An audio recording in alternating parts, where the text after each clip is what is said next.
오늘 말씀에서는 우리가 잘 아는 야곱의 꿈 이야기가 나옵니다.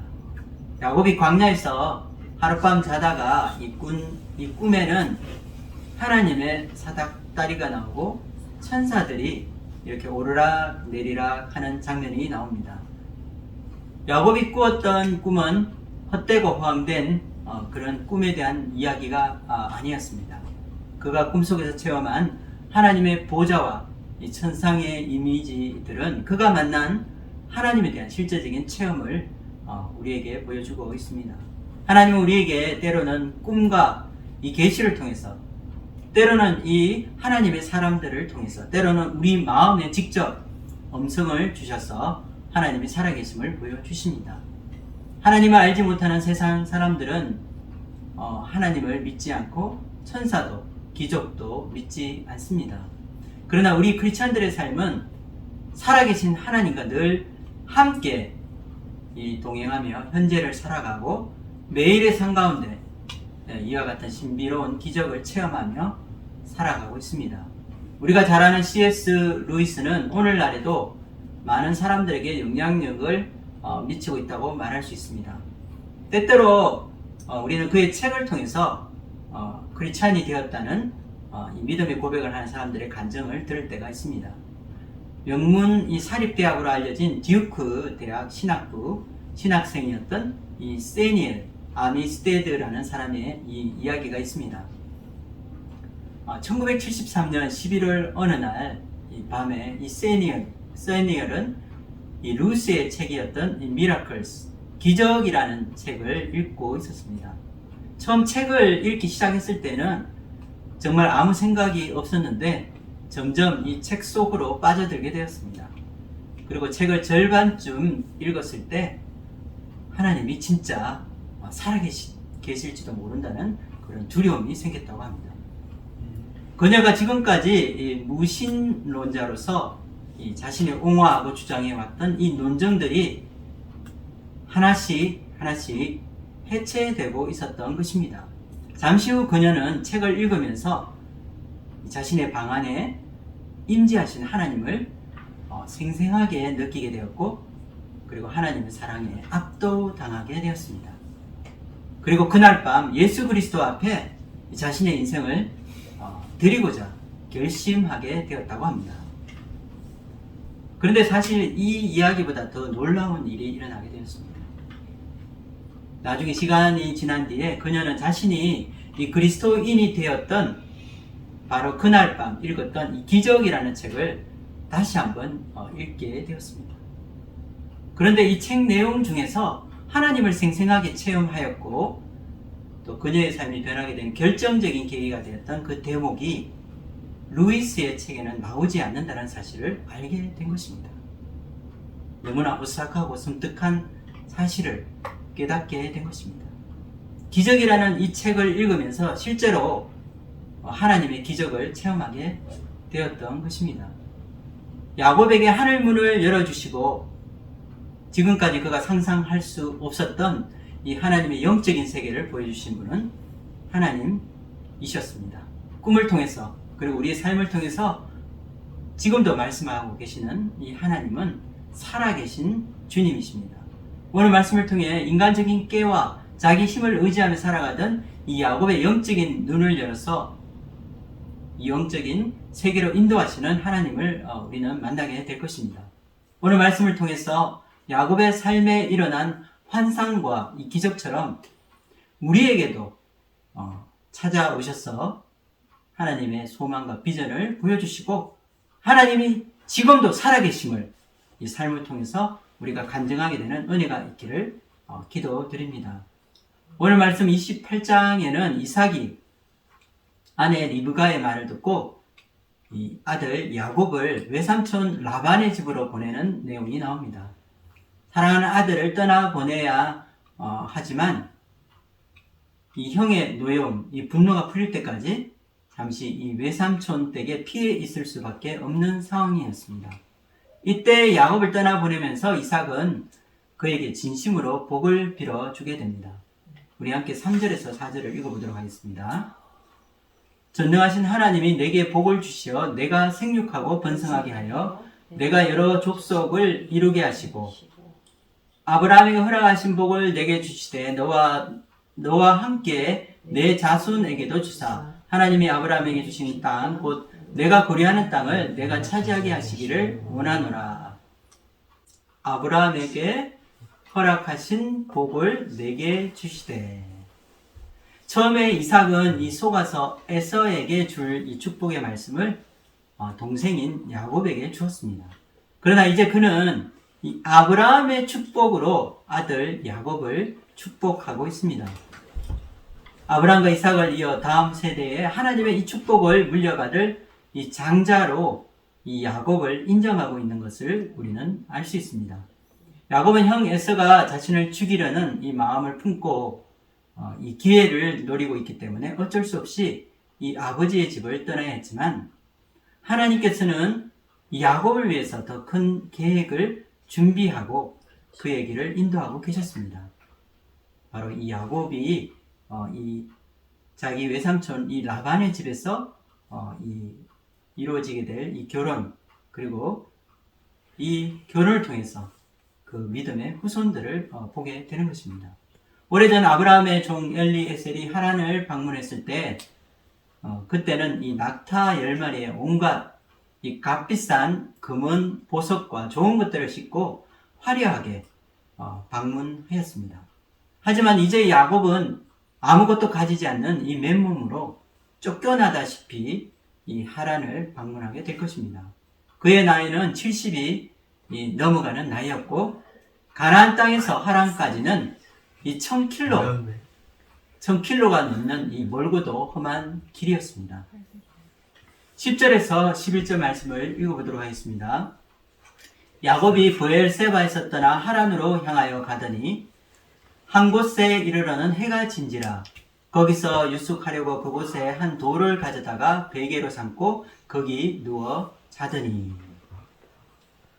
야곱이 이 브엘세바, 자기 고향을 떠나서 이제 하란으로 향하여 가고 있었습니다. 그리고 그가 지금 도착한 곳은 이 베델이라고 하는 곳입니다. 그런데 이미 해가 져서 이제 쉴 수 있는 유숙할 곳을 찾아야 했습니다. 베델은 야곱이 있던 이 고향에서 100km가 넘는 거리였고 그가 가고자 하는 외삼촌이 있는 하란은 앞으로 900km 이상 더 가야 했습니다. 앞으로 나아갈 길은 적어도 이 한 달은 넉넉히 걸릴 먼 거리였습니다.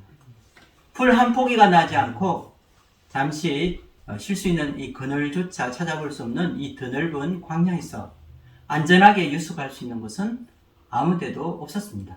그는 눈에 보이는 돌을 하나 가져다가 이 베개로 삼고 자야 했습니다. 야곱의 마음은 불안하고 두려웠을 것입니다.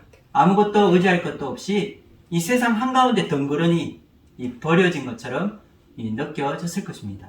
무엇보다 형 에서가 자신이 도망친 사실을 알게 되는 때면 언제든지 뒤쫓아와서 죽일 수 있다는 이 생각으로 마음의 두려움을 느꼈을 것입니다. 야곱은 돌 베개를 하고 하늘을 천장 삼아 이 길바닥에서 노숙하고 있었습니다. 그가 밤하늘의 총총한 이 빛나는 별을 보며 잠들기 전 무슨 생각을 했을까요? 아마 지금까지 형에게 사기를 치고 아버지까지 속이며 행했던 그런 과거의 부끄러운 일들이 생각났을 것입니다. 자기가 너무나 가지고 싶은 것들, 자기가 정말 온 힘을 다해서 쟁취하고자 했던 것들을 마침내 얻게 되었습니다. 그러나 자기가 원하던 것을 모두 움켜쥔 야곱은 행복했을까요? 누구나 자신을 돌아보는 시간이 찾아올 때가 있습니다. 정말 그때 내가 왜 그랬을까? 그러지 말았어야 했는데 하고 후회할 때가 있는 것입니다. 야곱은 지난 날을 떠올리며 자신이 형 에서에게 얼마나 나쁜 동생이었는지 깨닫게 되었을지 모릅니다. 후회 없는 삶을 사는 사람은 이 세상에 아무도 없는 것 같습니다. 우리의 삶에도 이런 지난 날의 아쉬움과 또 회한이 있습니다. 사랑하는 가족들에게 상처를 주는 이 말로 힘들게 했던 그런 일이 있을 것입니다. 또한 이 젊은 날의 방황과 고뇌로 인생을 허비했을 수도 있습니다. 하지 말았어야 했을 그 순간, 한순간의 그 실수와 잘못된 선택들도 있을 것입니다. 또한 경쟁사회에서 살아남기 위해 몸부림치며 자신의 양심을 속이기도 했을 것이고, 남을 밟고 자기가 원하는 것을 이 쟁취할 때도 있었을 것입니다. 자기 아집과 이기적인 욕심을 쫓아 살았던 모든 이 삶의 결과가 마음의 무거운 짐과 죄의식으로 남게 되었을 것입니다. 야곱은 황량한 광야에서 쪼그리고 누워 지난 날을 회상하며 아마 후회의 눈물을 흘렸는지도 모릅니다. 사랑하는 가족을 이제 더 이상 함께 할 수 없게 되었습니다. 그래서 너무나 외롭고 무서운 밤이었습니다. 야곱이 누워있는 곳은 안전한 곳이 아니었습니다. 밤에 잠을 자고 있을 때 도둑들이 몰래 물건을 훔치고 이 야곱을 상해할 수도 있었습니다. 그리고 무서운 들짐승들이 이 사막에 있는 이 광야에 있는 짐승들이 공격할 수도 있습니다. 야곱은 홀로 이 어두운 밤을 보내고 있습니다. 야곱의 인생은 지금 밤처럼 어두움으로 가득 차 있는 것처럼 보입니다.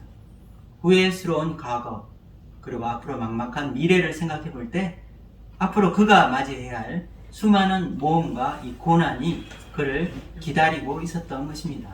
야곱은 자신의 인생에 두신 하나님의 뜻이 무엇이었을까 고민했을 것입니다. 야곱의 인간적인 야망과 이 잘못된 선택에도 불구하고 이 야곱이라는 이 한 사람의 인생에는 하나님의 숨겨진 뜻과 계획이 있었습니다. 모든 것을 합력하였습니다. 설령 그것이 우리의 잘못된 실수나 잘못된 선택일지라도, 그리고 죄악일지라도 그 모든 것을 합력하여 선을 이루어 주시는 하나님의 사랑의 손길이 함께 하는 것입니다. 여러분과 저의 삶에도 이런 하나님의 선하신 손길이 있음을 믿습니다. 자기 나름대로의 열심과 노력, 그리고 우리의 인간적인 선택이 있었을 것입니다. 저는 우리의 실수와 잘못된 판단, 그리고 인간적인 선택에도 불구하고 우리를 향하신 하나님의 그 선하신 뜻이 이루어지고 우리를 가장 좋은 길로, 그리고 베스트의 이 축복의 길로 인도하시는 하나님의 도우심이 함께 하실 것입니다. 야곱은 평범한 이 장소에서 결코 평범하지 않은 경험을 하게 됩니다. 그가 길바닥에서 노숙을 하며 이 새우잠을 자고 있을 때 그는 꿈을 꾸게 됩니다. 그리고 이 꿈은 예사 꿈이 아니었습니다. 우리 함께 12절에서 13절을 읽어보도록 하겠습니다. 꿈에 본적 사닥다리가 땅 위에 서 있는데 그 꼭대기가 하늘에 닿았고, 또 본적 하나님의 사자들이 그 위에 오르락 내리락 하고, 또 본적 여호와께서 그 위에 서서 이르시되 나는 여호와니 너의 조부 아브라함의 하나님이요 이삭의 하나님이라. 내가 누워있는 땅을 내가 너와 내 자손에게 주리니. 야곱이 본 것은 헤븐이 게이트, 하늘 문이 열리고 하나님의 나라, 그리고 보이지 않는 영적인 세계를 보게 된 것입니다.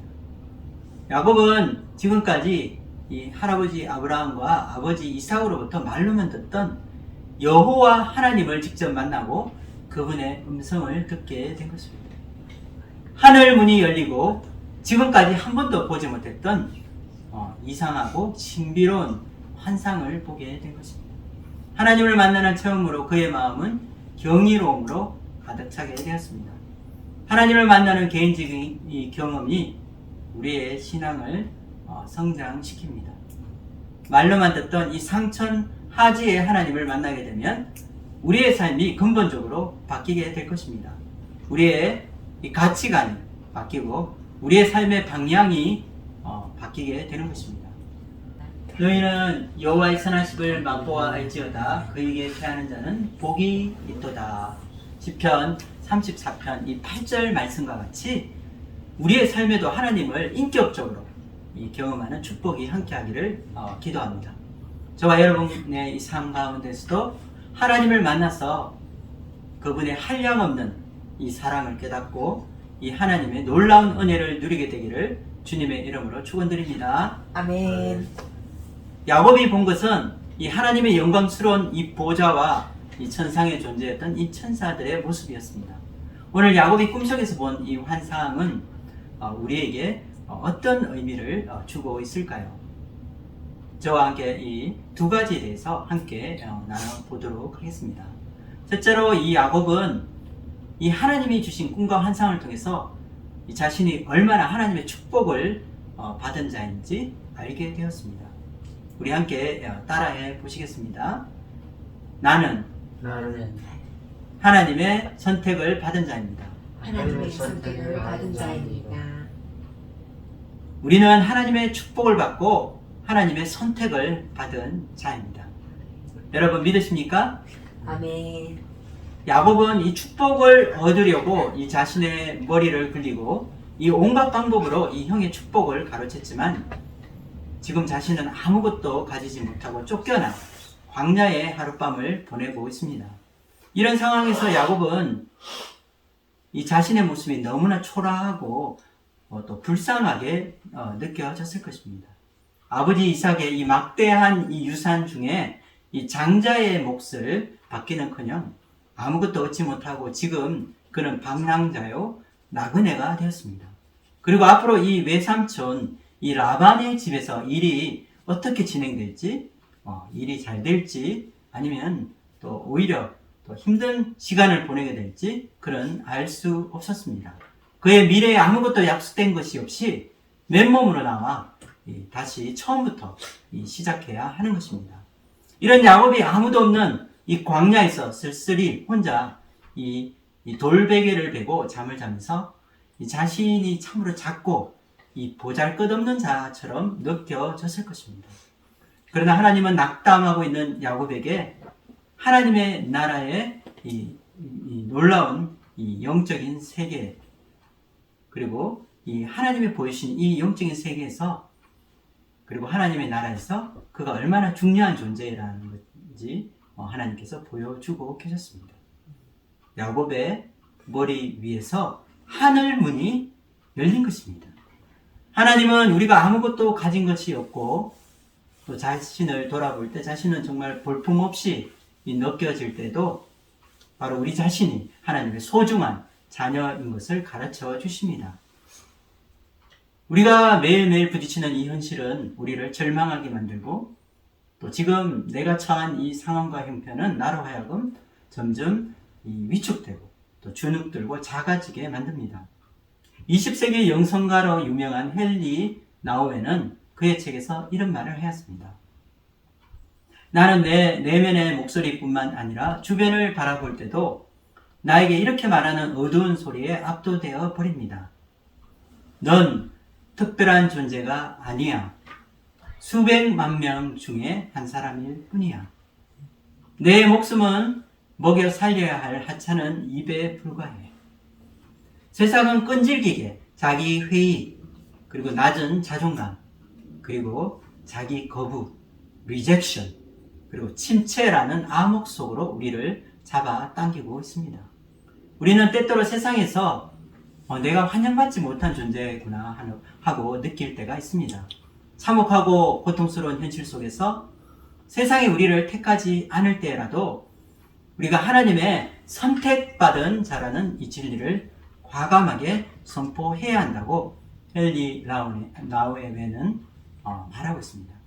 자기가 사랑받을 가치가 있음을 늘 증명해야 하는 이 살벌한 세상 속을 살아가야 하는 우리는 하나님으로부터 늘 너는 나의 사랑받는 자다 라는 이 음성을 들어야 한다는 것입니다.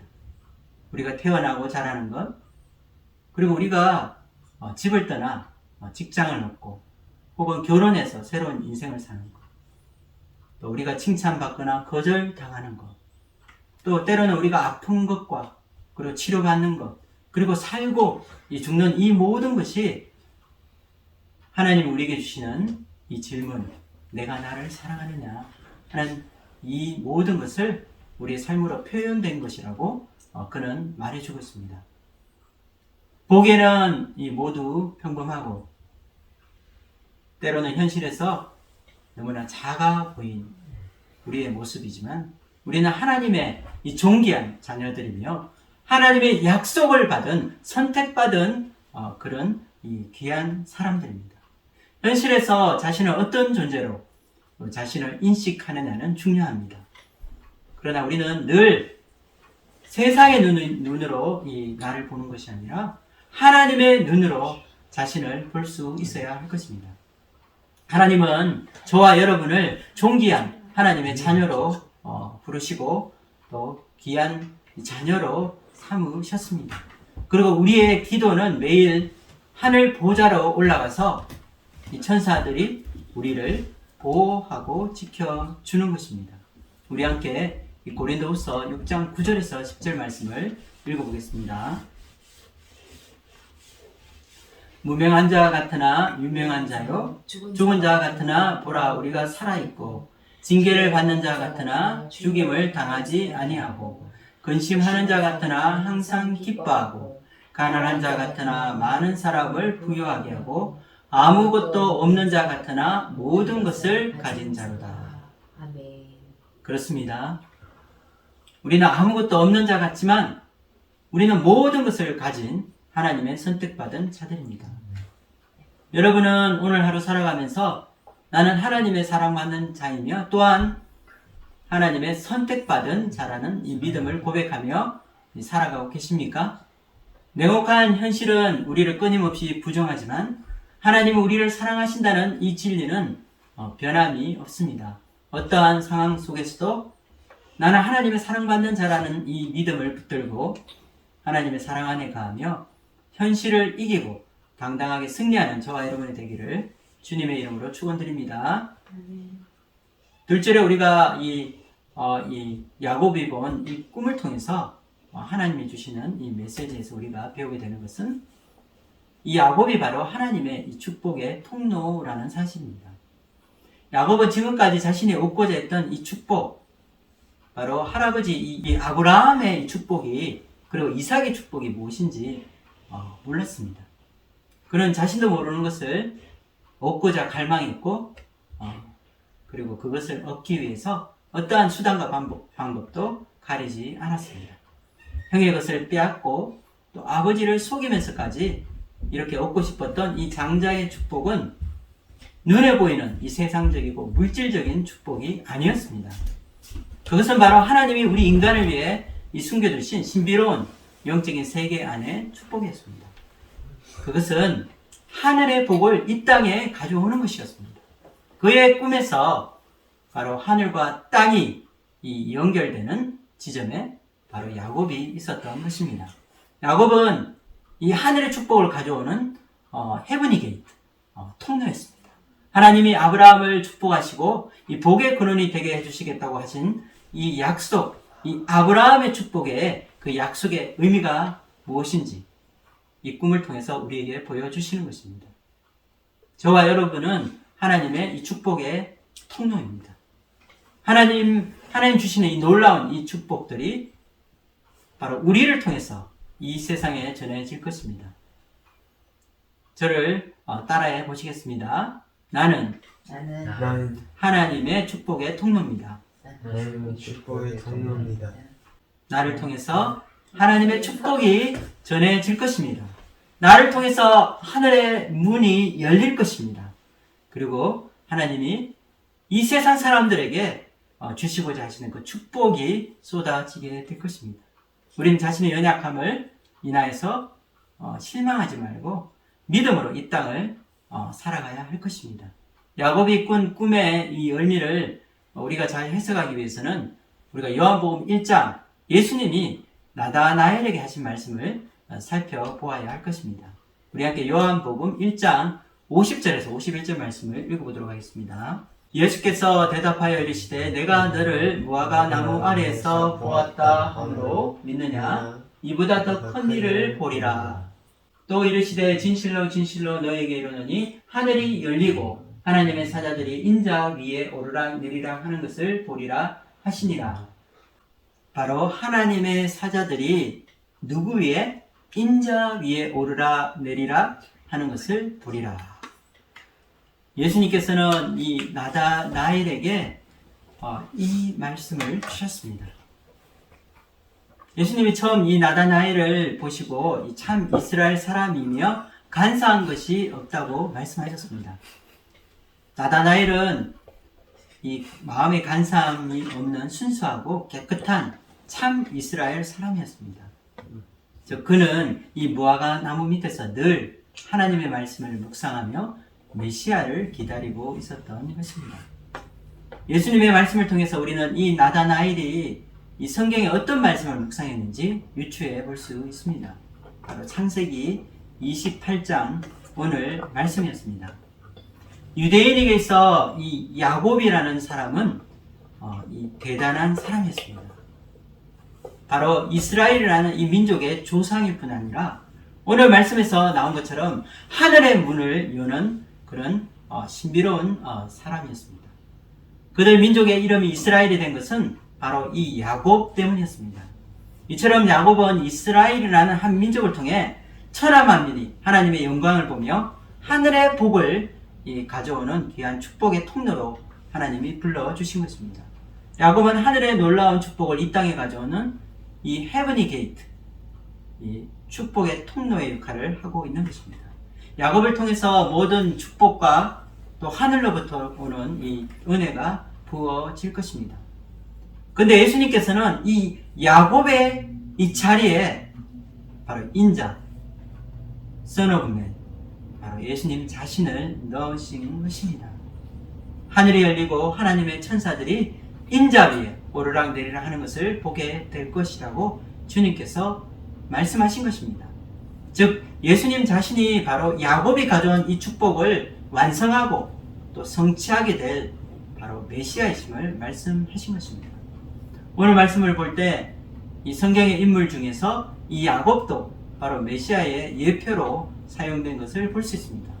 야곱이 본 환상은 바로 이 야곱의 후손 중에 한 사람, 즉 하나님의 뜻을 이루실 그리고 이 선지자와 이 성경에서 약속된 이 메시아를 통해서 바로 하나님께서 이 아브라함과 이삭과 이 야곱의 이 계보를 통해서 주시고자 했던 이 인류를 위한 하나님의 뜻이 이루어지는 것입니다. 바로 성경에 약속된 메시아, 바로 예수님에 대한 환상이었던 것입니다. 예수님은 하늘의 복을 가져오게 하기 위해서 이 땅에 내려오신 메시아이시며 하나님의 아들이십니다. 예수님이 가져오신 하늘의 축복은 하나님을 떠난 이 죄인인 우리에게 주시는 놀라운 축복이 될 것입니다. 자격 없는 우리에게 하나님의 나라의 이 백성이 되며 하나님의 자녀가 되는 영광스러운 이 신분을 주는 것입니다. 이것은 우리에게 주시는 값없이 허락하시는 하나님의 선물이 될 것입니다. 우리는 예수님을 믿고 하나님의 선택받은 자녀가 되었습니다.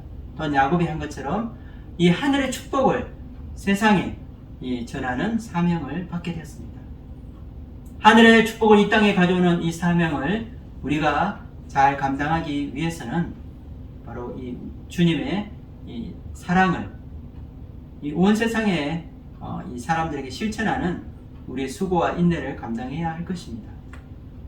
빵을 나누어 주기 위해서는 이 쪼개는 행동이 필요하듯이 우리의 삶에도 그와 같다고 한 이 헨리 나우멘의 말처럼 우리도 나누어 주고 주님의 사랑을 실천하기 위해서 우리가 가진 것을 쪼개야 하는 희생이 필요하다는 것입니다. 이와 같이 우리가 하늘의 이 축복을 이 땅에 가져오기 위해서는 바로 이 땅에 고통하고 신음하는 이 세상 사람들을 끌어안아야 될 것입니다. 왜냐하면 우리가 축복해야 할 이 세상은 타락하여서 이 하나님을 떠나 범죄해 하나님의 이 진노와 이 심판 가운데 신음하고 있기 때문입니다. 고통받는 이들을 사랑하기 위해서는 아픔과 상처를 포용해야 하는 것입니다. 미국의 유명한 이 기독교 철학자인 니콜라스 월터 스토프가 이 사랑하는 아들을 그 아들이 20대의 젊은 나이에 이 등반 사고로 잃고 그가 고뇌하며 그리고 깊은 이 묵상 속에 쓴 책이 있습니다. 나는 사랑하는 사람을 잃었습니다. 그는 이 책에서 이렇게 말했습니다. 우리는 사랑하기 때문에 고통받는 것입니다. 그러므로 하나님의 사랑은 가장 큰 아픔과 고통을 아시고 겪으신 분이십니다. 하나님이 우리를 사랑의 자리로 부르신 것은 고통의 자리로 부르신 것입니다. C.S. 루이스가 말한 것처럼 모든 사랑에는 내재하는 고통이 있습니다. 우리가 이 세상에 이 축복의 통로로서 또 이 하나님의 사랑을 실천하기 위해서는 세상의 아픔을 끌어안고 그들과 함께 아파하고 그들을 위해 함께 이 사랑의 자리 그리고 고통의 자리에 나아가야 하는 것입니다. 우리가 축복의 통로가 되어서 세상에 나가 이 나눔과 이 사랑을 실천하기 위해서는 우리를 사랑하시기 위해 스스로 이 십자가를 지시고 아픔과 고통을 겪으신 주님과 함께 해야 할 것입니다. 고통받는 세상을 위한 이 사랑의 자리로 우리를 부르신 것은 바로 그분이 당하신 이 고난과 십자가에 동참하게 하시기 위해서입니다. 저는 여러분이 한 주간 오늘 말씀을 묵상하시면서 내가 바로 하나님의 이 축복의 통로가 되기 위해서 무엇을 해야 될지 묵상하는 한 주가 되었으면 좋겠습니다. 하늘의 축복을 세상에 전하는 축복의 통로가 되고 이 복의 근원이 되는 삶을 저와 여러분이 살 수 있기를 간절히 기도합니다. 그러기 위해서는 세상으로 나아가서 주님이 계신 그 사랑의 자리에 함께 동참하고 고통받는 자와 함께하는 삶을 살아야 할 것입니다. 또한 우리는 냉혹한 세상을 살아가며 하나님의 자녀이며 선택받은 사랑받는 자임을 선포하고 믿음으로 세상을 살아가야겠습니다. 한 주간 하늘의 이 축복을 가져오는 이 복된 삶을 살기 위해서 하나님의 선택받은 이 사랑받는 자로서의 그런 믿음의 삶을 살고 하나님의 뜻을 이루는 저와 여러분이 되기를 주님의 이름으로 축복드립니다. 기도하고 마치겠습니다.